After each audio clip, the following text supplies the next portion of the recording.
Ladies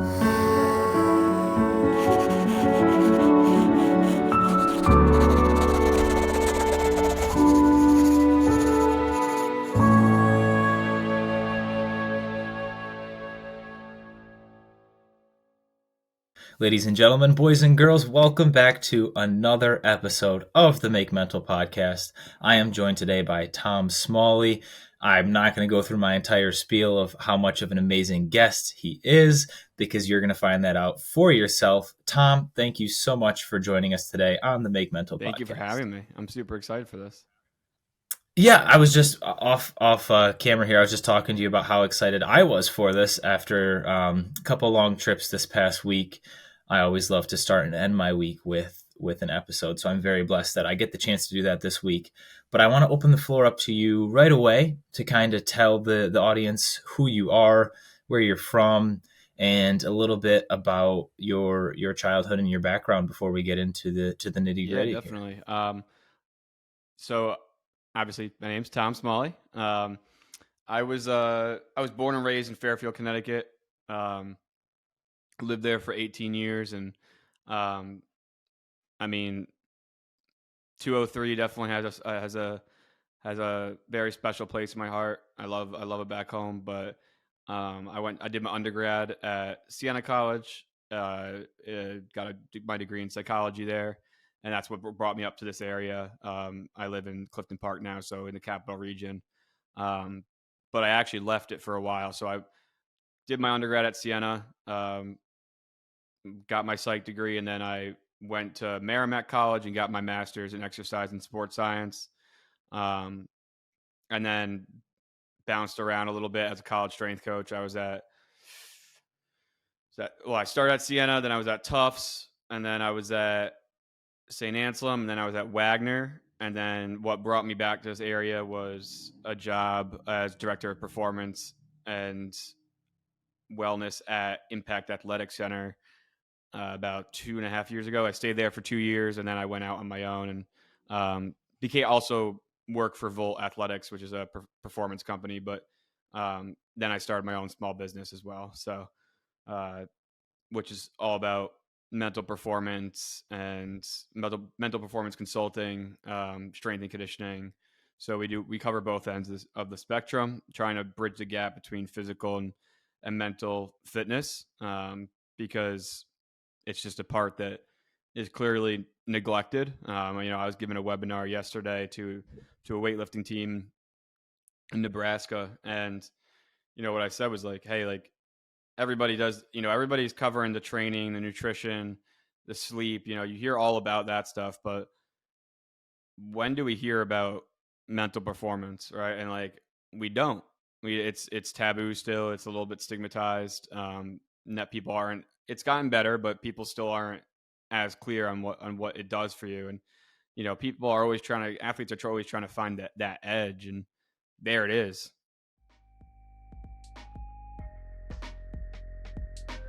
Go Global is a free-flowing technology company that handcrafts, embellishes, and manufactures garments and accessories. Designed on the principles of people, places, and possibilities, Go Global reimagines fashion and is inspired by you, the people of the world.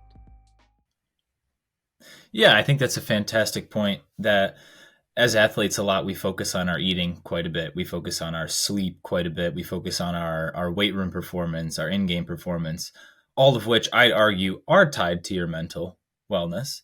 However, we fail to look at it sometimes from the other way around, that your mental wellness can play into your eating habits, into your sleeping habits, into your performance, into your practice, into your routine, right? And I, as a mental health nerd myself, I appreciate that lens. And I think it's fair to say that no one has it completely figured out yet.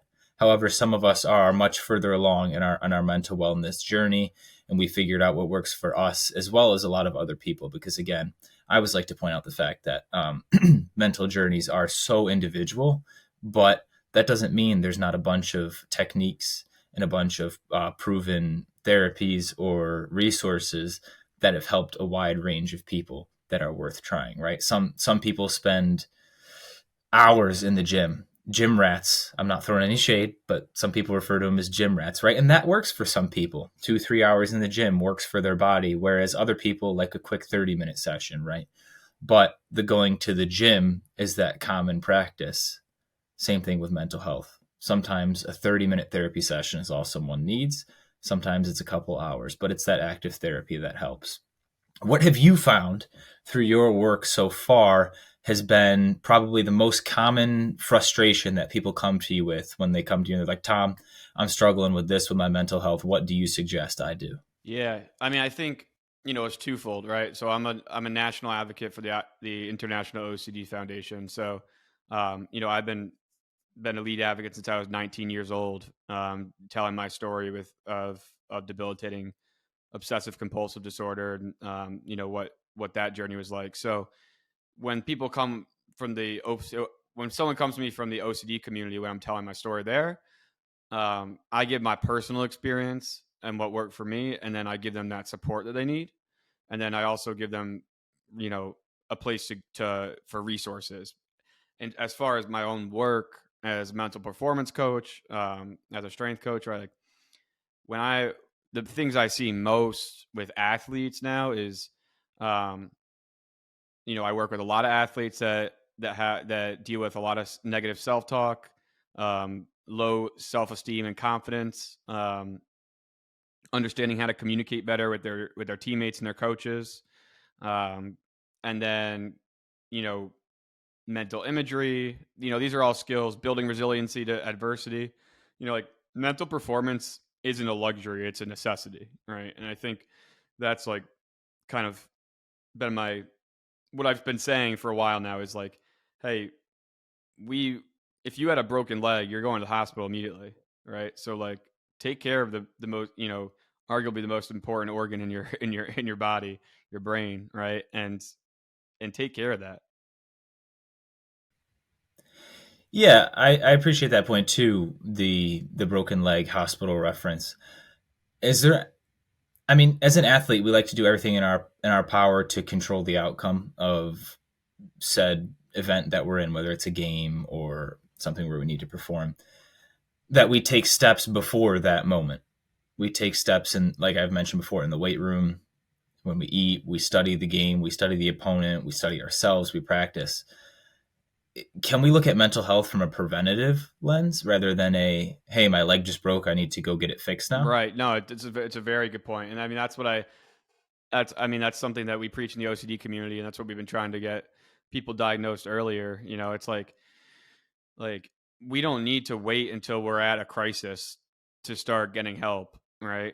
We need to proactively seek out that treatment, seek out that help. And obviously like what I do is different than mental health counseling, right? Like my work is mental performance. So I'm not diagnosing people. I'm not working on mental disorders, right? I'm not a psychologist, but if they come to me and they're showing signs of something, I can refer them to somebody, right? So at least if they think I'm a psychologist, like I can get them to one, right? I'm not going to do the psychologist job. That's not my work. That's not my scope of practice.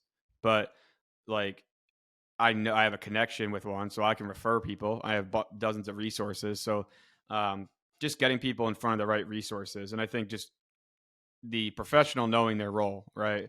Um, I've seen a lot of mental performance coaches that go outside their scope of practice, and it's like, hey, we're not psychiatrists, we're not psychologists. Like we're working on mental skills.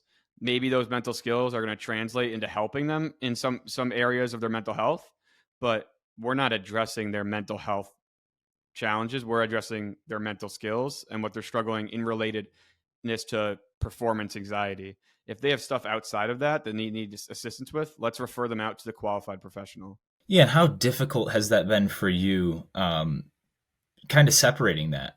That I'm not going to go outside my scope when you might know so passionately that some of the people that come to you for assistance might need a little bit, I'm not going to say more, but a different type of assistance than what you can provide. Is that difficult for you, or is that something you've mastered? Is knowing your lane and really digging deep in your lane? It's I think what's difficult is just the uncertainty of not knowing if they followed through with the referral I give them, or or making sure that they get the help that they need is priority one to me. So I have no problem referring out, and I'm happy to do so when I see when I see that those signs and things of that nature, because at the end of the day, like I'm here to help the athlete.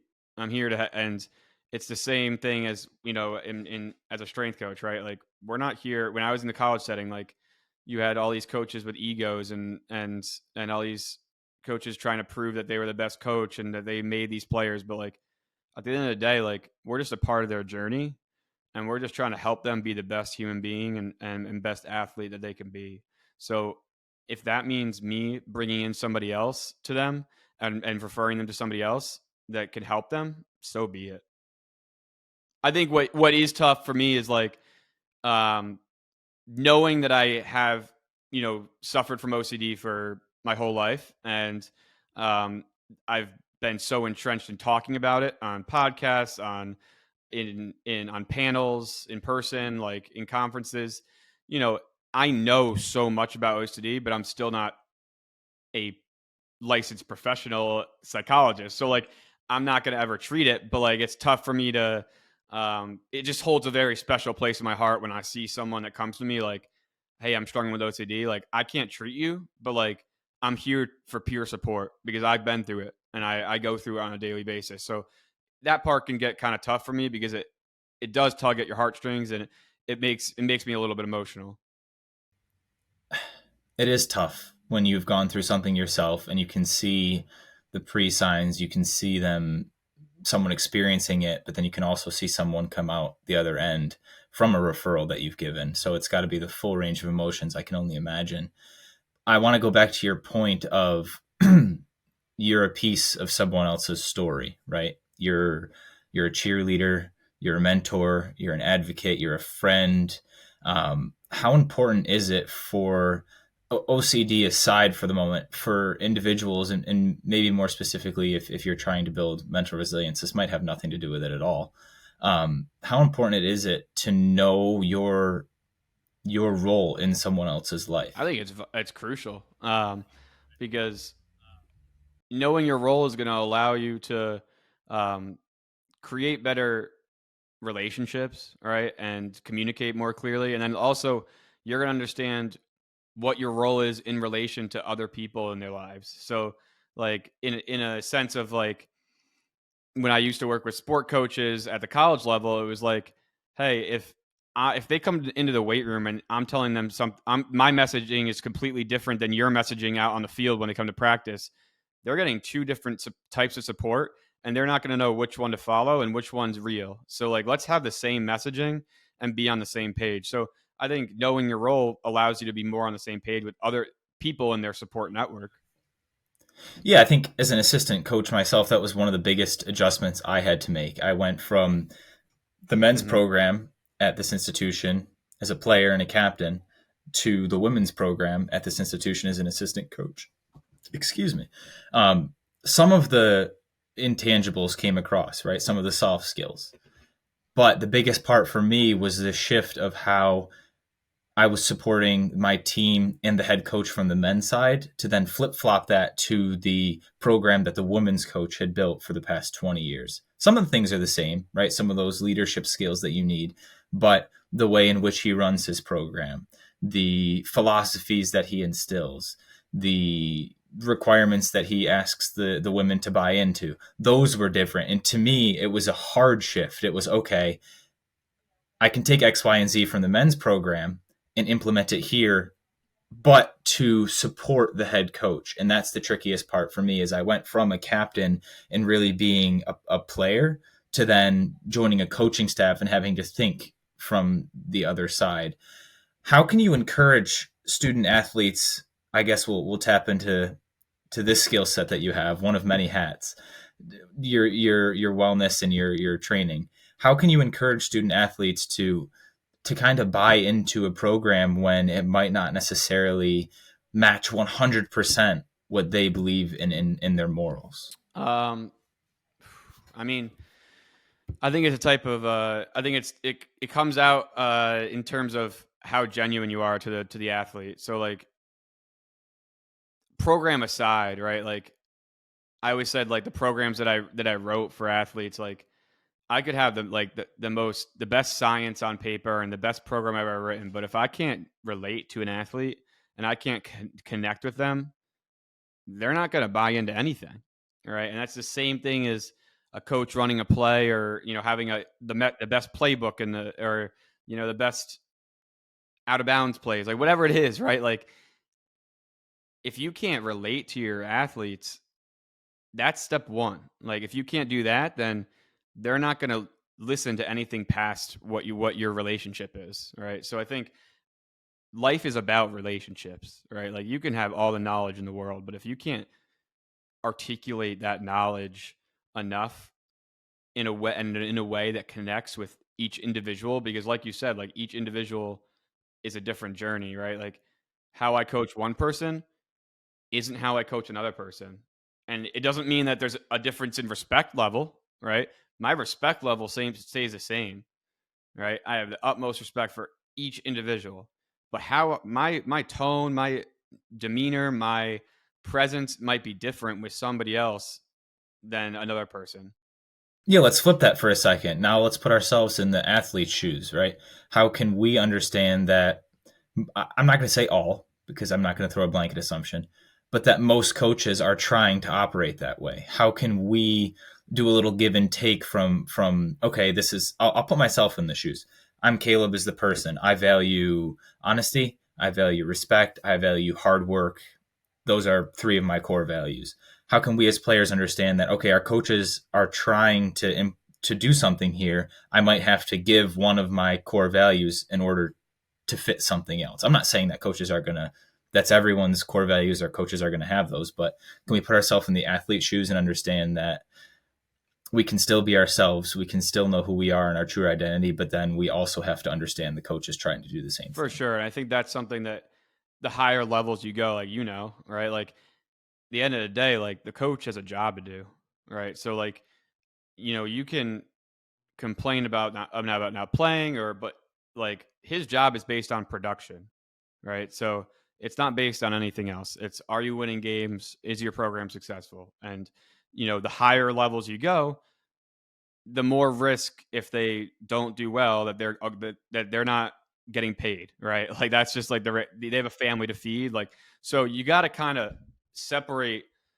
you know, the emotional side and you know the attachment to the coach and whether they're treating you right, and also look at like, hey, pressure's on him too. So it's just important to look at both sides.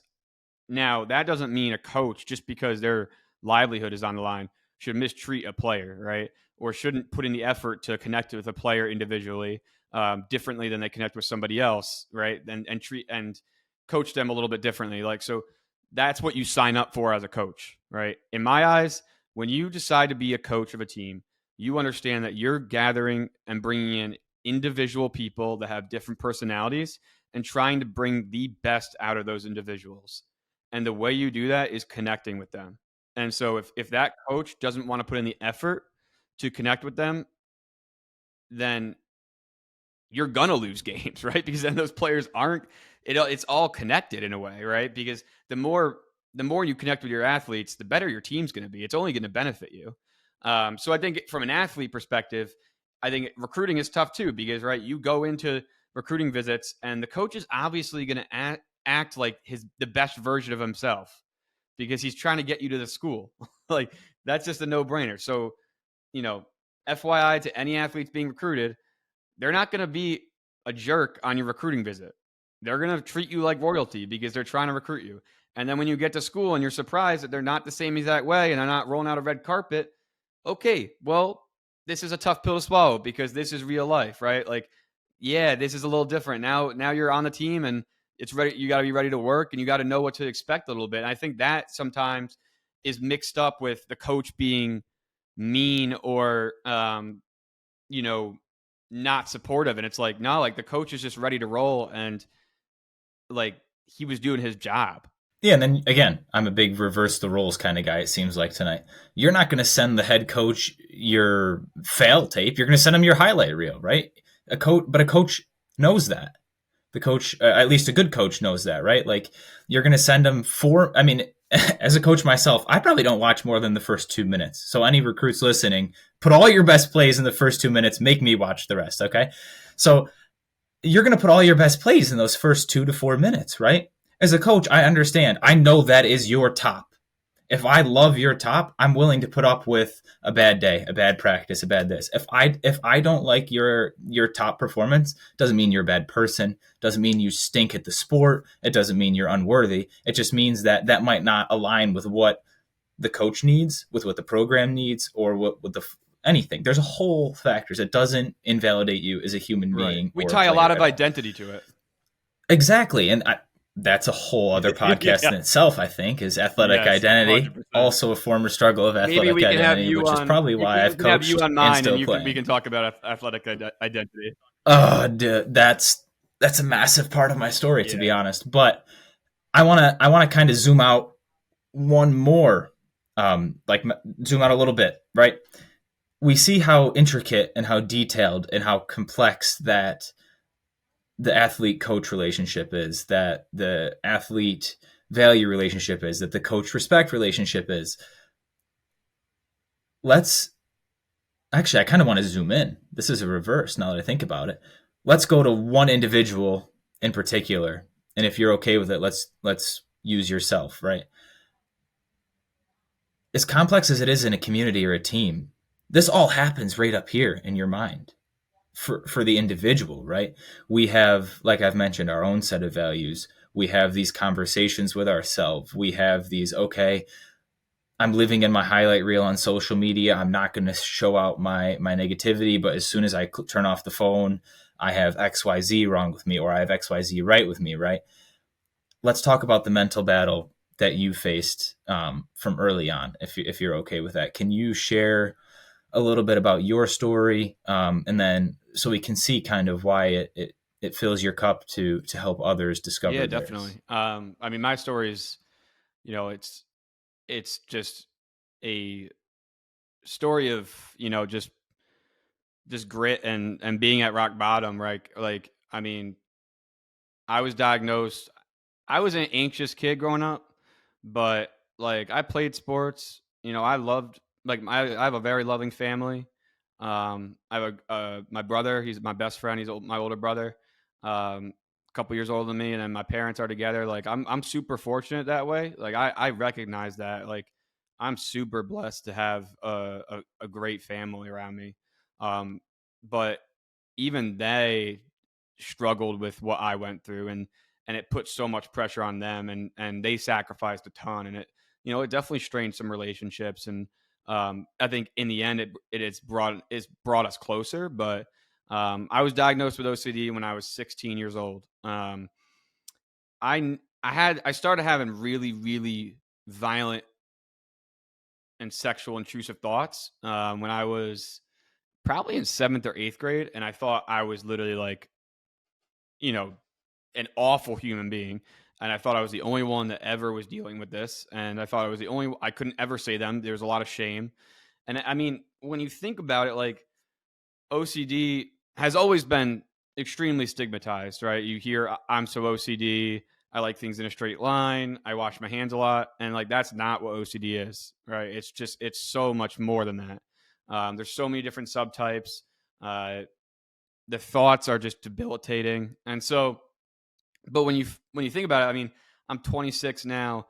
That was 10 years ago. Like even 10 years ago, there wasn't as much information as there is now in OCD, and like the stigma has, we've been doing a good job at the OCDF of decreasing that stigma. But 10 years ago, I had no idea what was going on. I was so panicked and I felt so embarrassed and so ashamed that I was trying to hide it, and it got to the point where I couldn't leave the house. I was, my therapist was doing home visits, and it got to the point where I was just so debilitated, couldn't go through school, had to stop playing sports, had to stop playing, all the sports that I loved, and I thought maybe I'd be a college athlete. That was my goal, and had to throw that to the side, and then start my, it got to the point where I needed specific type of treatment because the gold standard treatment for OCD is ERP. It's a form of of cognitive behavioral therapy. It's exposure response prevention therapy. So like that's the gold standard. That and then the combination of that and for some people like myself, medication. Right, medication wasn't going to solve it. That just takes away some anxiety of the thoughts. But the ERP is actively learn ERP and ACT, acceptance commitment therapy, is another one that the combination of those are really what saved my life. But even when I got to therapy, I mean, I was struggling with suicidal ideation. Didn't want to live anymore. It was a last ditch effort for my mom was desperate. She was leaving voicemails at every single treatment center and treatment provider. And my therapist, who God bless her, I've been with her for 10 years now, which is wild to think about. She took me on as a patient, and she didn't have any space, but she made space because she could hear the desperation in my mom's voice. My mom would stay home and not go out with, her family or friends. She was too afraid to go to like a happy hour because she was afraid she was going to find me dead when she got home. Like she didn't want to leave me alone. And in that moment, I'm like, I don't understand. I don't see that. But like looking back, like I can't imagine how terrifying that is as a parent. And so I went into treatment. It's ERP is hard, man. It's literally facing the exact direct fear, intense fear that you have, and learning how to sit with it, sit with the uncertainty, and cope with it, and understand that the anxiety will lessen over time. And so when you break that OCD cycle, you start learning, oh, okay, if I sit with this and don't give into the compulsions, because at the time I was doing 14 to 15 hours of compulsions a day. I mean, when you think about that, it's like, all right, you got 9 to 10 hours to do homework, have a social life, play sports, and sleep and eat. Like, are you joking? You're not getting anything done. So it was just like ongoing, and it was a battle. It was a battle up until, it's still a battle. It doesn't go away, but it's something that I've learned how to manage over time. And so I got to probably age 7, probably a year and a half into treatment. I got well enough to like start going to school regularly and not missing classes. And my grades got better, and really the school that I applied to, Siena, was like, hey, your grades aren't good enough, because you saw freshman, sophomore year, like I was failing out of classes because of my OCD. And then junior, senior year, I picked it up because I was, in treatment and was doing better. Was able to find those coping mechanisms. And I had really good support at school, but Siena made me do an in-person interview, and they let me, they admitted me into the school, and to me, like that was a huge win, because where I'm from, like if the expectation is to go to college, the expectation is to go, to a 4-year university and then get a job after. And like, I kind of broke that mold a little bit, because like people like saw me struggling and I was open about my struggles. I started talking about my story and my battle with OCD when I was 17 years old. And the first time I spoke was a keynote at a OCD awareness week event at Yale University in New Haven. So that was the first time I spoke at anything, and then it just kind of took off from there. Started speaking at the national conferences and such. So, but I was different than other kids, right? I wasn't the typical Vineyard Vines wearing Fairfield County kid. Like I had a different edge to me. I was cut from a different cloth, like different mold, and that's just who I was. And I rocked that. I liked that. I liked being different. And I still do. I had this chip on my shoulder that people kept telling me like, "Hey, you shouldn't go to college. You shouldn't go to college. You're not going to make it through 4 years." So what did I do? I said, "All right, awesome. I'm gonna do exactly that, and then I'm gonna get my master's too." And so like, you know, whether it's right or wrong to have a chip on your shoulder, like it was built from that struggle. And like, I want to prove people wrong, and show people that like your struggle, like, like my mantra that me and my mother created, like your struggle can be your strength. Um, and so I got to college, and, obviously wasn't playing sports at the time. But I wanted to stay involved in athletics. And so I became a student assistant for the men's basketball team at my school, and thought maybe I wanted to coach basketball, because I love the game, and football, basketball, lacrosse were my favorite sports growing up. So I figured, yeah, like maybe I'll be interested in like getting into coaching, and just want to stay around the game. And what happened next, like, here I am, like getting out of rock bottom, and thinking I'm here, I'm in college, I'm here to reinvent myself, like, I'm here and I made it. To all of a sudden, it just took a turn of like, oh wow, like I'm getting abused because of this. So I was a public advocate for at that point. You know, for the IOCDF, I was in documentaries about living with OCD, and I opened up to some adults that I really thought I trusted, and it was a coaching staff that I was working for. And every day for 2 years, freshman, sophomore year, they were just belittling me because of my OCD, calling me the next school shooter, telling me to take my crazy pills, um, telling me not to tell girls that I take medication, that girls would never want to date me, um, to call me the Unabomber, telling me that I belong in an insane asylum. So just like crazy things that like no human being should ever have said to them by a trusted adult. Even also, like, are you joking? Like, and at the time, like, I was raised, by a tough Italian mother, and my uncles played football in college, so like for me, like, I brushed it off as like, oh, I gotta have a thick skin. I gotta have a thick skin. Like this is it. Like this is the big time. Like I gotta have a thick skin. And then I remember talking about it with a friend from the OCD community that's also an advocate, and he was like, "Dude, what? Like, that's so out of pocket. Like, they cannot be saying that stuff to you." And that's when my parents like stepped in and was like, "Yo, what?" Like when I told them, they were absolutely appalled that was happening, and that's when I kind of realized, like, whoa, like I've had such blinders on because like I'm so used to this abuse, and it was like so devastating. And then what happened next was just absolutely crazy. I was in a 6 to 9 p.m. class, and my phone's buzzing off the hook. And I wasn't popular, so I knew something was up. And so I stepped out of the class, and it's reporters from the Albany Times Union, it's reporters from Sports Illustrated, CBS News, ESPN, USA Today, and they're all asking. They all found me and are asking for a quote about the story in the news. And I was like, I don't know what you're talking about. And then I look it up, and it's this big headline in all these different news outlets nationwide that says college coach under investigation for abuse towards student assistant with mental disorder. And so naturally, no, they didn't use my name, but one of my best friends to this day, he was the other student assistant, and one of us was a national advocate for the International OCD Foundation. So, you know, do the fucking math. It wasn't like, rocket science for people to find out who the one being abused was.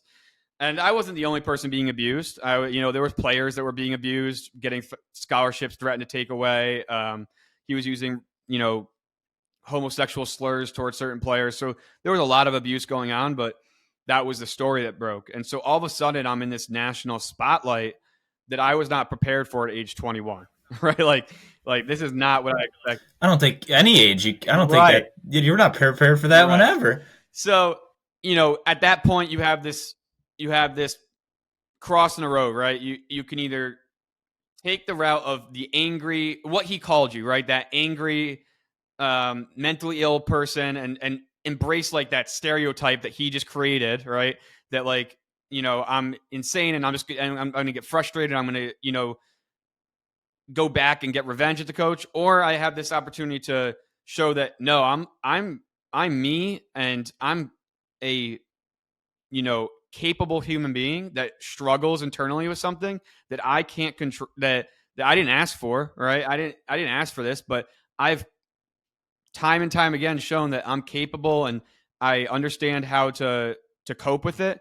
And now I'm going to use this national platform to educate and inspire that change. And obviously, like, I'd be damned if I said like, damn, I want to like, I want to go at this coach so bad, but like I knew what my mission was and my core purpose, right? My core purpose was to serve others in my community, and serve others that felt as alone as I did at age 16, 17.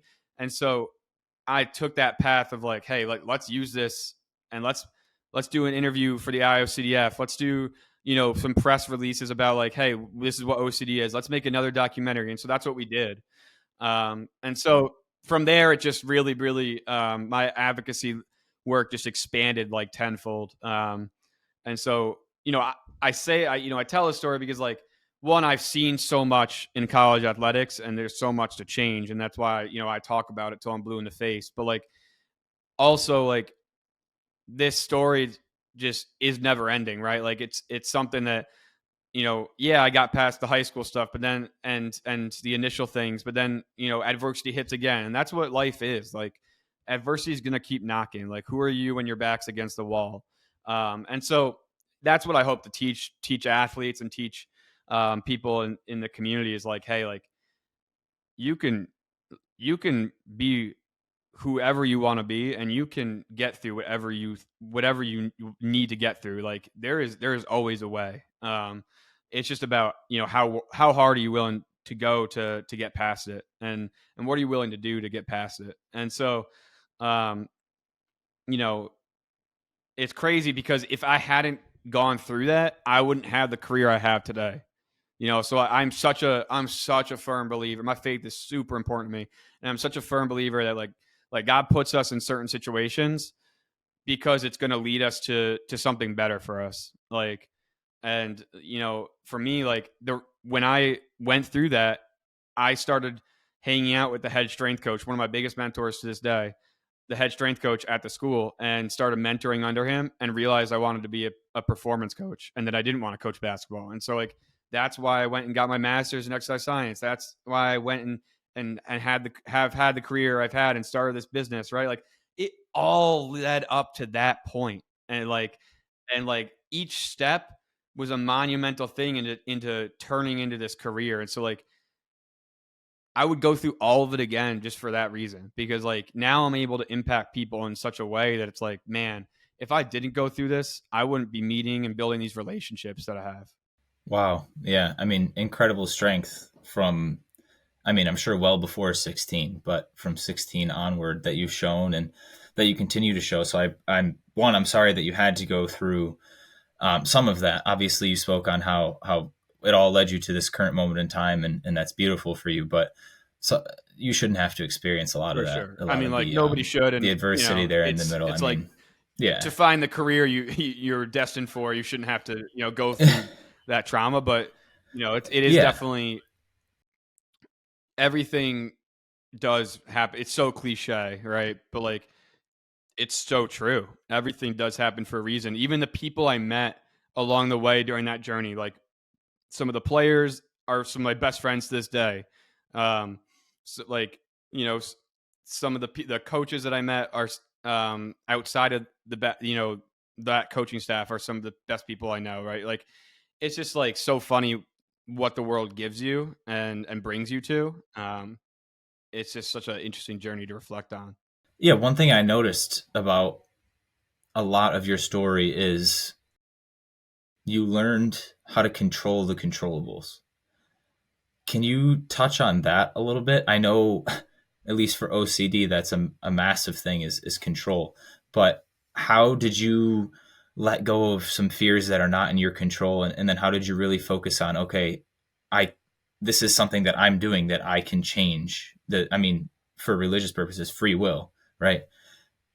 You chose to let go of the things that you had zero control over, and you said, I'm focusing on this. Yeah, definitely. I know it's so hard, man. Like especially when you're who I was at 21 during that situation is not who I am at 26. Like so it's without saying like I struggled during it. It's not like I got up and picked myself up and said, yeah, I'm gonna do it, I'm good, everything's fine, right? Like I'm not gonna bullshit anybody. Like it was a tough time, man. Like I relapsed, had to leave school for a little bit. Like it was tough, but I think like what I've realized over time is like if you control what you can control, everything else takes care of itself. I always say like preparation plus opportunity equals success, right? Like you're an athlete, like like if you prepare, that opportunity is going to come eventually, no matter what. It might not happen in the timeline we want, right? But that opportunity is going to come. It's just, are you going to be prepared for that opportunity? And that's what's going to determine. There's no luck, right? Success isn't luck. It's preparation, opportunity, right?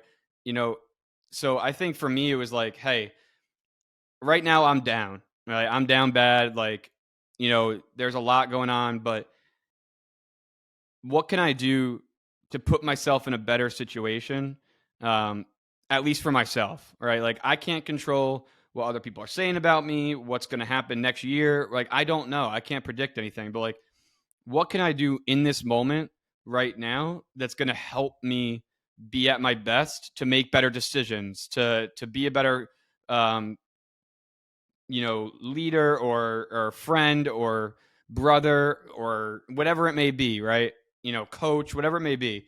What can I do to make better, to help myself enhance those qualities? Because if I enhance those qualities, chances are things are gonna turn, right? Are gonna turn, for the better, because people are gonna see those things. So like, what can I do right now to improve myself in the present moment? And obviously, like with OCD, it's super tough because like OCD hates uncertainty, right? Like it is like that's what it wants, right? Like it's like it wants us to be so afraid of that uncertainty. So when I when I think about how I controlled things, I didn't think it was mainly trying to just be as present as possible, right? And like, because if I start looking far ahead, like I'm getting lost in the uncertainty, and there's so much uncertainty even to this day, right? Like I don't know what's going to happen tomorrow, right? And so, um, even the past few months, like I've had some major life changes the past few months, and like, but and in that time, like I was like, man, I can't believe this stuff is happening. And then it's like, 2 months later, right in this present moment, I'm like, man, like I have never seen clearer, right? Like it's like, and then you're like, whoa, like how did that turn into this? And so, but it all just comes down to like being where my feet are. Mm. I mean, for anyone who's joined us for a plethora of these episodes, that is a common theme of individuals who are a little further along their mental health journey than I am. So that's something that I don't take lightly. Every single time I hear that, I try to just, the power of presence is Mm. something that really can change your life. And again, it may seem cliche the amount of times you hear it, but there's a reason it's become cliches because it's true. And Mm-hmm. one of our actually our season 3 finale, Emily Esposito, I think you would really appreciate this quote by her, and I'm curious to see if it's something that you've practiced yourself. I want to think it is, but I try not to assume anymore. Also very tough. But she says a lot of athletes specifically, but individuals in general, we ER, and we EST our life way. We want to be better. We want to be the best. We want to get fitter. We want to be the most fit, like, or fittest if you're, I don't know, English is, I minored in it. So that's kind of embarrassing that I don't know that if that's right or not. But rather than just being, right? We and we est our life away rather than just being and being confident and happy with what we have right now today.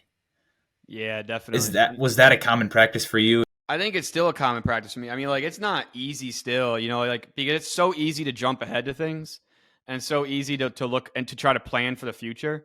And in a way, like, yeah, we want to look ahead for what's next, right? Like we want to make sure we have a plan to some degree because naturally like things are going to unfold and you want to have some sort of plan. I'm not saying you should not think about the future at all, but what I have realized is like, man, what if I just tried to be the best version of myself today?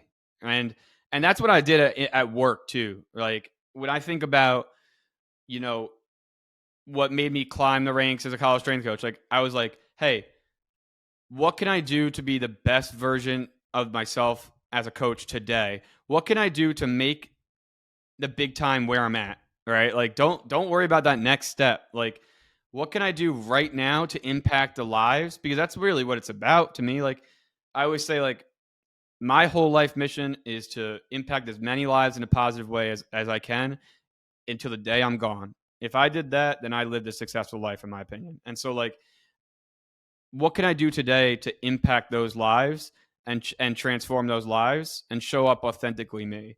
And I think it's like, you that quote's so true because it's like, one, you know, social media doesn't help anything anymore because like you're always comparing. Oh, I want to be the best. I want to be better than this. I want to be better than that. And so it's hard to stay in the moment in that sense. But I think what you said earlier, like it's a highlight reel, right? So it's so important to recognize that, like, hey, this is a highlight reel and not everybody's real lives, right?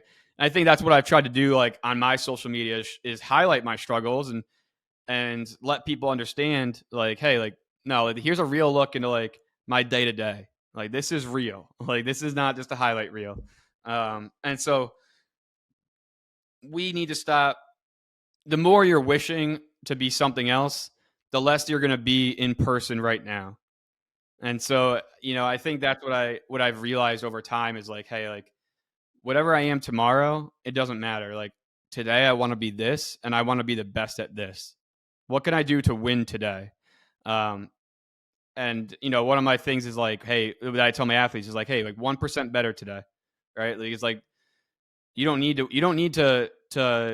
you know jump through hoops and accomplish everything in one day, but what can you do to improve more than you did yesterday? Yeah, beautifully said. I think you actually touched on some notes I was scribbling there. 1% better. James Clear calls it 1% better. Yeah, Ivy Watts says settle for nothing. Settle for nothing less than 1.5 baths. Um, James or Jordan Peterson, excuse me. He says take care of yourself like you're taking care of your best friend. Right.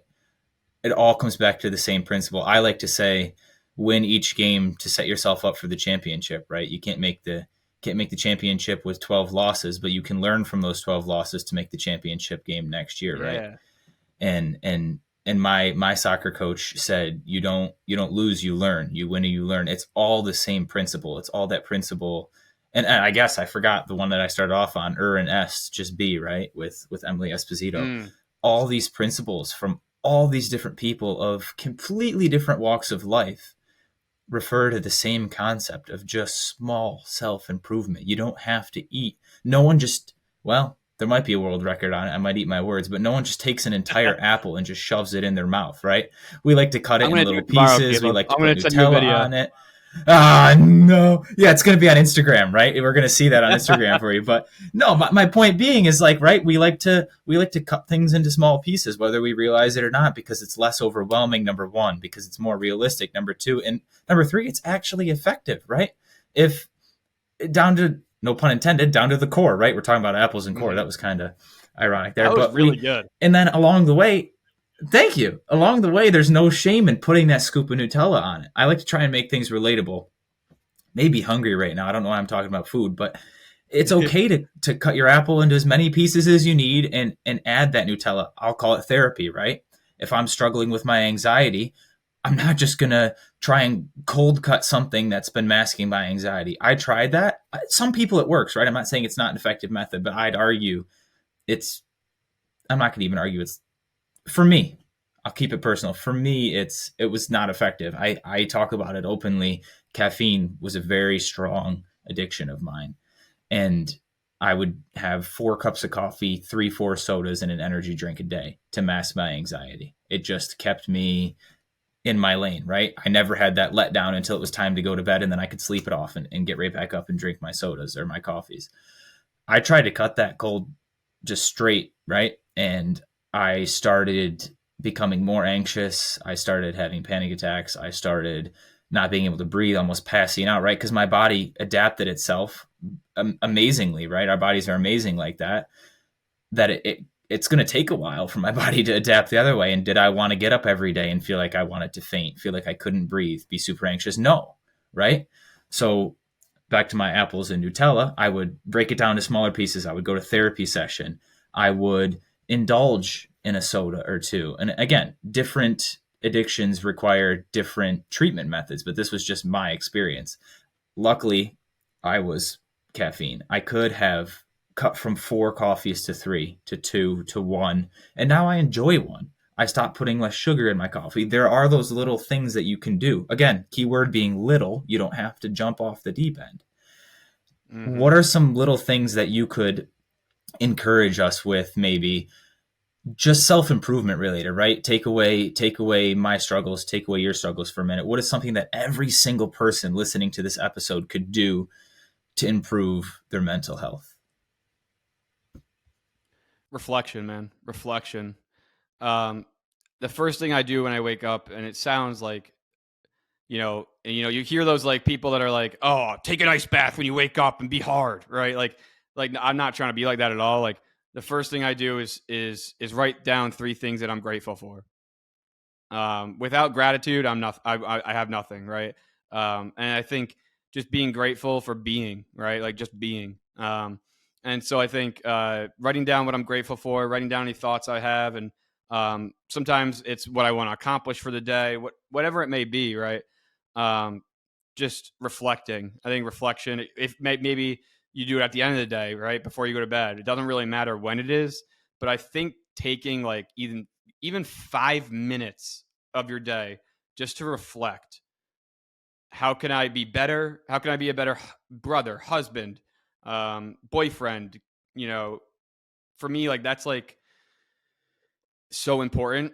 And I think sometimes, especially along my journey, I didn't do that. I didn't give time to reflect, and I didn't force myself to reflect on certain things. And I think, that was a mistake in my part, and it's a mistake I've learned from. Is that self reflection is so important. It doesn't mean overthinking. It just means, hey, let's look at what today was and what the past few days were, and hey, let's see how we can communicate better. Let's see um, how I want to start my day differently, right? So just little things like that, I think. But showing gratitude, recognizing what you're grateful for, and reflecting, I think it's just low hanging fruit. Yeah, and I have two quick questions on that note before we move into the final segment here of the podcast. One, when we self-reflect, sometimes it points out our insecurities. So the first question I guess I would have is how do we reflect in a way that's not going to be detrimental to our mental health? And then kind of the second portion of that question is, if we do accidentally do some self-reflection that brings us down a spiral, how can we forgive ourselves for that? How can we say, hey, it's okay that only 4 out of my 5 things today were things that were positive, and one might have been something that kind of sparked a poor memory. Yeah, definitely. I mean, I would counter that with, we have to be comfortable with being vulnerable. And I think understanding that, Okay. like, there is not one single person on this planet that does not have an insecurity or a vulnerability. And when you understand that to its core, right, like, and really firmly believe that perfection is not possible, and that um, you know understanding that our vulnerability can, and owning that can only make us better. That's when you'll really see that change of like, hey, like, I don't need to worry about spiraling, with this insecurity when I think of it, because I know there's other people out there that are insecure just like me, and I know that I'm not perfect. And I think that really is what I would counter with. And I think, like, the more we can be comfortable with our vulnerabilities, the more you're gonna stay true to who you are, and stay grounded. Yeah, become comfortably uncomfortable, right? Mm-hmm. Persevere over perfection is something that I often like to use, and then just pure grace and gratitude go a long Mm-hmm. way for not only yourself but those around you. I argue they direct you towards your authentic version of self. And again, just get comfortably uncomfortable. A little word scramble Mm-hmm. there. Whatever that means to you. I'm not, like you said, it doesn't mean necessarily get up and take a frozen shower, scarf down a raw egg, and do a Sudoku puzzle. Although it could, right? No one's going to sit here and tell you can. As long, I mean, if it starts to become unhealthy for you, I'm going to sit here and say don't do it, right? But positive Right. practices, right? Take them to the level that your body is asking for, and only you know, right? You could sit here and pretend Mm-hmm. like you and shiver and then get all that, right? Like I'm not going to know, but I need anyone listening to this, I need you to take that responsibility and trust your body and know what it needs, right? Let's move into the final segment here of the Make Mental podcast. I could sit here and talk to you until midnight. For as to be honest, you're a very authentic and genuine person, so I want to thank you for that. But I want to know, Appreciate it. and I love this question. I want to know if someone listening to this podcast made it this far. I'll say it every time. We appreciate you and thank you very much. But if there's someone in your life that has made it this far in the podcast that you know just needs a hug, who would you give your hug to and why? I give him a hug to my mother. Um, Man, my mom sacrificed a lot for me. I mean, my brother and my dad have too, but me and my mom are alike, and we went through some rough patches for sure. And it's because um, she knows me to my core, and she's my mom, and wants what's best for me.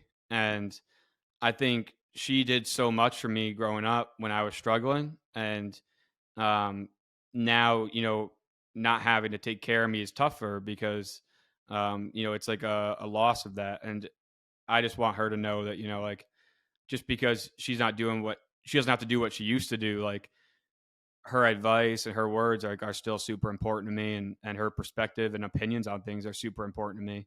And I think, like, I just need to give her flowers for sure. I think, like, when you think about what a parent has to sacrifice for their kids, like she and my father had to do a lot more than the average parent for sure. And God bless my brother. He, like, was a phenomenal student, and did so many great things, and, like, probably, like, didn't get the attention he deserved because my parents were so worried about me.